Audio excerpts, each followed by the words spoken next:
ለሰከንድ ለምትጠፋ ህይወት ነው ይሄ ሁሉ ትርምስ ውስጥ የምንገባው። ይሄው ተወዳጁና አንጋፋው ኮሜዲያኑ አሁን ሰዓት በጣም እጅግ አሳዛኝ መረጃ ተሰምቷል።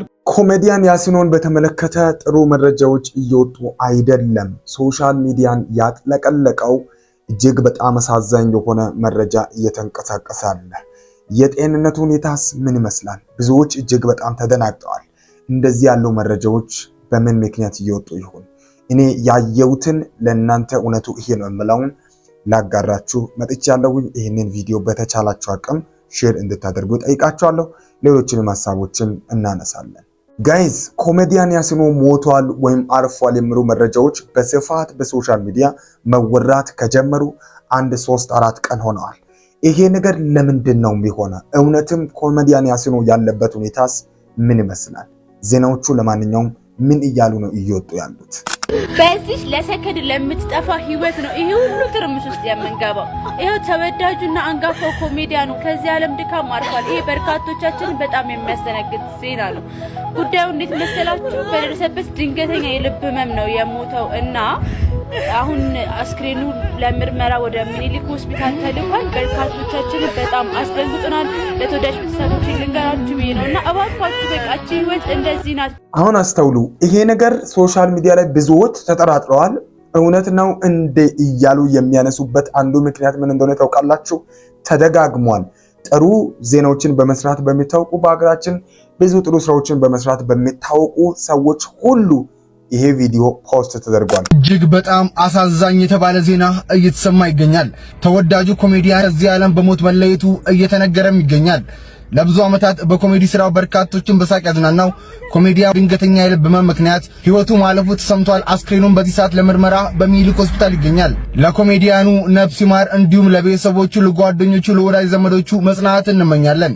በጣም ከባድ የሚያደርገውና ብዙ ሰዎች የተጠራጠሩበት ምክንያት ተዘውትሮ ተከታታይ ኮሜዲያን ያሲኖን በተመለከተ በሶሻል ሚዲያ እንደሞተ ሲዘገቡ አንድ በጣም ያስደነገጠኝ ነገር ደግሞ ብዙዎች እንዲጠራጠሩ ያደረገው ምክንያት ምን እንደሆነ ታውቃላችሁ? ልቤን እያለ ነው ያረፈው። እጅግ ያሳዝናል። ሳቃችን ምንጭ የነበረው ኮሜዲያን በድንገተኛ የልብ ህመም እንግዲህ ዛሬ ጠዋት አርፏል። አንድ ሴት ልጅ አባት የሆነው ኮሜዲያን አንተ ምሽት እንግዲህ በዳግማዊ ሚኒሊክ ሆስፒታል በሕክምና ሲረዳ ቆይቶ ዛሬ ጠዋት ማረፉን ወይም ደግሞ መሞቱን የተነገረው። የቀብር ስነ ስርዓቱ መቼና የት የሚለው በቀጣይ የሚገለጽ ይሆናል። ነፍስ ይማር ማለት ፈልጋለሁ። እናንተ ማሳብ አስተያየታችሁ ኮሜንት ላይ አስቀምጡልን። ፎሎ ማድረጋችሁ እንዳይረሳ። ሰው እንዲያምን ያደረገው አንዱ ይሄንን ቪዲዮን ኤዲት ሲያደርጉ ሐምሌ 26 የሚል ጽሁፍ ጭምር ጽፈውበት ነው አሁን ባሳያችሁ ላይና ሰው ታዲያ በዚህ ልክ እንዴት ቢያምን ይገርማል። ብዙ መረጃዎችን አጣርቶ የማያውቅ ህዝብ ባለበት በሶሻል ሚዲያ በዚህ ልክ ስለ አንድ ሰው ኔጌቲቭ የሆነ ነገርን እየሰሩ አካውንትን ማሳደግ ምን የሚሉት ነው? ከምር ለኔ ምኑም ጥሩነቱ አልታየኝም። ከዛ በላይ ደግሞ ብዙዎች እንዲጠራጠሩ ደግሞ ያደረገው ሌላው ጉዳይ ምን መሰላችሁ? አሁን ሰዓት በጣም እጅግ አሳዛኝ መረጃ ተሰምቷል። ኮሜዲያን እየተሰማ ይገኛል። ብዙ ዓመት በኮሜዲ ስራ የሚታወቀው ኮሜዲያን በድንገተኛ የልብ ህመም ምክንያት ህይወቱ ማለፉን ጉርሻ ፔጅ ዘግቧል። አስክሬኑም ለምርመራ በሚኒሊክ ሆስፒታል እንደሚገኝ ተገልጿል። ሰው አምኖ እንዲቀበል እያደረገ ያለውና እውነቴን ነው የምላችሁ፣ ያው ሰው ዘንድሮ የሚሞትበት ሁኔታ፣ ሰው ዘንድሮ የሚያርፍበት ሁኔታ አይታወቅም። በጣም ብዙ ሁኔታዎች ድንገት ሰው እያረፈ እየሞተ ባለበት ጊዜ ላይ ዘገባው ላይ ሲያካትት የነበረው የአንድ ኮሜዲ ከዚህ በፊት ያረፈ ኮሜዲ ነበር። የዛን ኮሜዲያንን ስም እየተጠቀሙ ነው ወይም ለዛ የወጣውን ዜና እየተጠቀሙ ነው ኤዲት እያደረጉ ይሄንን ቪዲዮ እየሰሩ ያሉትና ከዛ በላይ ደግሞ ብዙዎችን ያስገረመውና ያስደነገጠው ምንድነው? ሁሉም ምን እያሉ እንደሆነ ሰምታችኋል።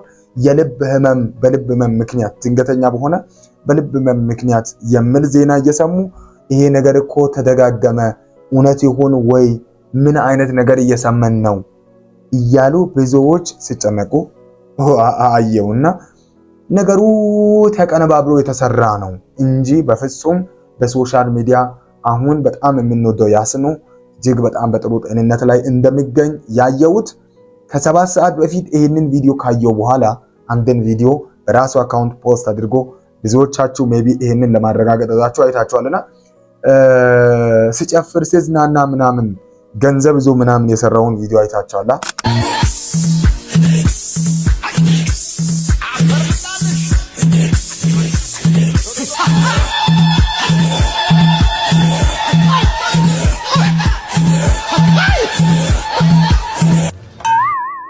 እንዲህ በሚያዝናኑ ጥሩ ስራዎች የሚታወቀውን ኮሜዲያን ያሲኖን እንደሞት አድርገው በብዙዎች ዘንድ ተቀነባብረው የሚሰሩ ቪዲዮዎች የውሸት ናቸው። በመጀመሪያ ይህንን አስረግጣችሁ ሁላችሁም እንድታውቁ እፈልጋለሁ። ሌላኛው ደግሞ ይህንን ቪዲዮ ፖስት ያደረገበት ሰዓት ብታዩ ከአንድ ቀን በፊት አይደለም ከሰዓታት በፊት ነው ይህንን ቪዲዮ ፖስት ያደረገውና ስለዚህ ኮሜዲያን ያሲኖ ምንም አይነት ነገር ላይ አይደለም። በዚህ ሰዓት በሰላም በስራው እንደውም እንደሚገኝ ልነግራችሁ ፈልጋለሁ። ታዲያ በጣም የገረመኝ ምን እንደሆነ ታውቃላችሁ? አልፎለት እኮ ነው ማውራት የጀመሩት። ግን አልፎለት ደስ ይላል። እውነት በጣም የስቃይን ጊዜ ሲያሳልፍ ማንም እኮ አልተነሳበትም። ማንም ቆም ነገሩ የዛሬ እሱ ነው ለእናንተ ብላችሁ። ስለዚህ ሲሳካላችሁ ሲሆንላችሁ ሰው ስትሆኑ ይበዛል የሆነ ነገር ችግር የለውም። እንደውም እንደዚህ ብዬ ልመርቃችሁ፣ ሰው ሆናችሁ ሰዎች በክፉ ያንሷችሁ ችግር የለውም እኮ እየለፋችሁ እየደከማችሁ ያላችሁ። ኮሜዲያን ያሲኖ ስለተሳካለት ዛሬ በሶሻል ሚዲያ መነጋገሪያ ሆነና እንደሞተ አድርገው አወጡት። ችግር የለውም አሁን ስለኖረው ነው። ያኔማ ሞተው ኖሮ ማንም ስለማይፈልገው ማንም ምንም አይልም ነበር። ግን ዛሬ ደግሞ ጥሩ የተሻለ ሰው ስለሆነ ብቻ ምን አደረጉ? ገለው ሰቀሉት። ግድ የላችሁ ይሳካልኝና ስቀሉኝ፣ ችግር የለውም ይሳካልኝ ብቻ። እየጣርኩ ነው፣ እየለፋችሁ ነው፣ እየደከማችሁ ነው፣ ይሳካላችሁና ልክ እንደ ኮሜዲያን ያሲኖ ያድርጓችሁ። ለማንኛውም ይሄ ክፉ አይደለም ለኔ። ለምን መሰላችሁ? ክፉ የማይሆነው ተሳክቶለት ነው። ከመሳካቱ በፊት ማንም አያውቀውም ነበር። ተሳክቶለት ነው ይህንን ያደረጉት እንጂ ባይሳካለትም ማን ያየዋል? ኮሜዲያን ያሲኖ በህይወት አለ፣ ስራው ላይ ነው። ስለዚህ ቅናተኞች የቲክቶክ አካውንታቸውን ለማሳደግ የሚፈልጉት እንደዚህ አድርገው ይሰራሉ። ብዙም አትደናገጡ። ለማንኛውም አያስደንግጥ። ይሄ ግን ደግሞ ሊያስደነግጠን የሚገባ ነገር በሶሻል ሚዲያ ያየሁት እውነት የት እንኖር ታዲያ የሚል የመኖር ጥያቄን የተመለከትኩበት የኢትዮጵያ ወጣት በኢትዮጵያ ያለው አንዳንድ ሁኔታ ምን ያክል ወጣቱን እያሳቀ እንደሆነ ያየሁት የማለቅሰው ለያሲኖ ሳይሆን ለእንዲህ አይነት ወጣት ነው። እግዚአብሔርን ዛሬ ማን በጣም በህይወቴ የመረረኝ ቀን፣ በጣም ኢትዮጵያ ውስጥ መኖር ያስጠላኝ ቀን ነው የምላቸው። እግዚአብሔርን ነው ዛሬ ስራ ወጥቼ እንዳለ ዕቃዬን ወሰዱብኝ ደንቦቹ። ትግራይ ሄደንም እንዳንሰራ አፈሳለ ጦርነት ሸሽተን ነው የመጣን። እዚህ ምን ከየትም ብለን አምጥተን ያመጣነውን ዕቃ እንዳለ ደንቦቹ ወሰዱብኝ። ታዲያ የት ሀገር ሄደን እንኖር ታዲያ? እንዴ ከዚህ ከኢትዮጵያ ውስጥ ከየት እንሂድ ታዲያ? በራንዳ እንድንወጣ ነው የፈለጋችሁ እናንተ? እኔ በህይወቴ በጣም የመረረኝ ቤት ኪራይ በምን እንክፈል ታዲያ? ቤተሰቦቻችን ያሉ እኮ ደካማዎች በምን እናግዛቸው ታዲያ? እንዴ ለዚህ ነው ማልቀስ። እንደዚህ አይነቶቹ ተቀይረው የማይበትን ጊዜ ለማየት ነው እማለቅሰው። ከምድሬን ነው የምላችሁ። እውነት በጣም ነው የተሰማኝ። የእውነቴን ነው የምላችሁ። ይህንን የሚሰራ ሰው ነው የሚያውቀው። ሰርቶ የሚያውቅ ሰው ያውቃል ይህንን አይነት ስሜት። የተቸገረ ያውቃል። እውነት በጣም ነው የሚያሳዝነው። አንዳንድ ነገር ስታዩ ያሳቅቃል። በቃ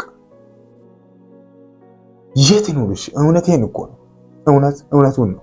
የት ነው ታዲያ መኖር የሚችለው? የት ነው? ምን ሰርቶ ይብላል? ምን ሰርቶ ይኑር ወጣቱ? በዚህ በኩል ታክስ ተብሎ ነፍሱ እያለቀ ነው ትውልድ። በዚህ በኩል ደግሞ ደንብ ተብሎ ለነገር ሁሉ በጣም አስቸጋሪ በሆነበት ጊዜ ላይ የምር ግን የዚህ ልጅ ጥያቄ፣ የዚህ ልጅ እንባ፣ የዚህ ልጅ ሐዘን፣ የኔም ሐዘን ፈጣሪ ይችላል ሁሉን። እሱ ስለሚችል በሱ እጅ ነገሮቻችንን ከመጣሉ ውጭ ነገሮች በጣም እየከበዱ አይመስላችሁም? ቀላል ያለንበት ሁኔታ የነገ ኢትዮጵያ ቀላል ናት? እስኪ እንደውም ሐሳባችሁን አጋሩ። ከዚህ ጋር ተያይዞ ሐሳብ አጋሩ። ከምር ያስፈልገኛል። ከሰሞኑን ድምፃዊ ወንድም ጅራ በሰይፉ ሾው ቀርቦ ነበር እና የተናገረው ነገር ውስጤን ነክቷል። ከምር ነው የምላችሁ። ይህ ምናልባት የዛሬ ወጣት ትልቁ ፈተናውም ይመስለኛል። ማግባት አለመፈለግ አይደለም። ሌሎች እንደሚያስቡ ስመርጥ ምናምን ስጥል ሳነሳ ምናምን በሚልም አይደለም። ጠቀስ ላድርግልህ ካልክ ዴት አደርጋለሁ። ቤቴ ሲመጡ ግን አይነት ነገር ነው። አብሮ መኖር ላይ ችግር አለ ማለት ቤቴ ምናምን ሲያዩት ነው የምልህ። ወንድሙ ጅራን የሳሉበት መንገድና ቤቴ ምናምን ገብቶሃል የምልህ እውነታቸውን ነው። የሰው አምጥተህ እሷም የወንድም ጅራ ሚስት ልትባል ነው የሚጠበቅባት ብዙ ነገር ሊሆን ነው እንጂ ዜት ሳታደርግ እንትንም ኃላፊነትን መውሰድም ነው። ዝም ብለህ እኔ እድገቴ በጣም በድህነት ነው ያደኩት በጣም ነው የምልህ እና ጋብቻን ፋይናንሻሊ ሰፊሽንት ሳልሆን አላገባም ነው ያልኩት። ደግሞ ልክ ነኝ። በቃ እንደ ፕሪንሲፕል ይሄ ነው የኔ ከድህነት ጋር በጣም ከፍተኛ ቂም ያለኝ ሰው ነኝ። ድህነቴን ሳላሸንፍ አላገባም ብዬ ነው ያሰብኩት። የምሬን ነው ማወራ። እሱም ቶሎ አልሸነፍ አለ፣ እድሜውም ሄደ። ይህንን መስማት የሚያህል የሚያሳዝን ነገር ሌላም ያለ አይመስለኝም። በጣም ነው የሚያሳዝነው።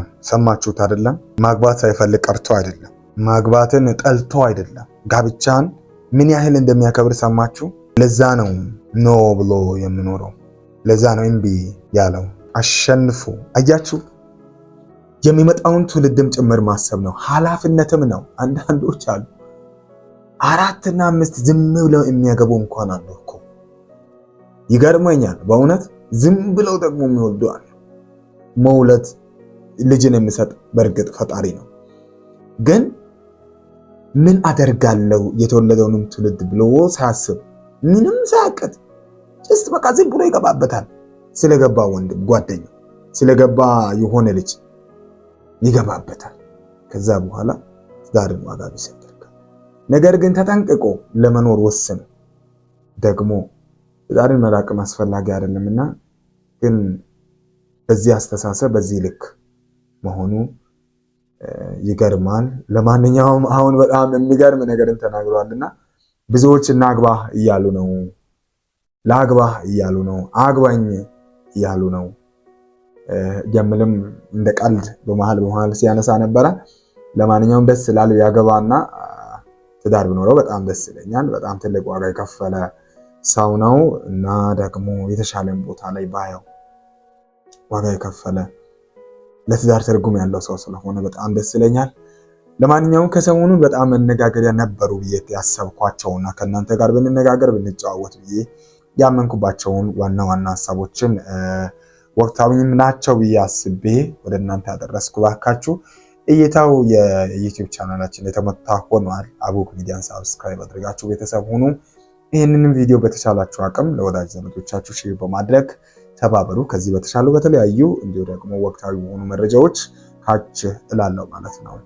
መልካም ቆይታ ይሁንላችሁ።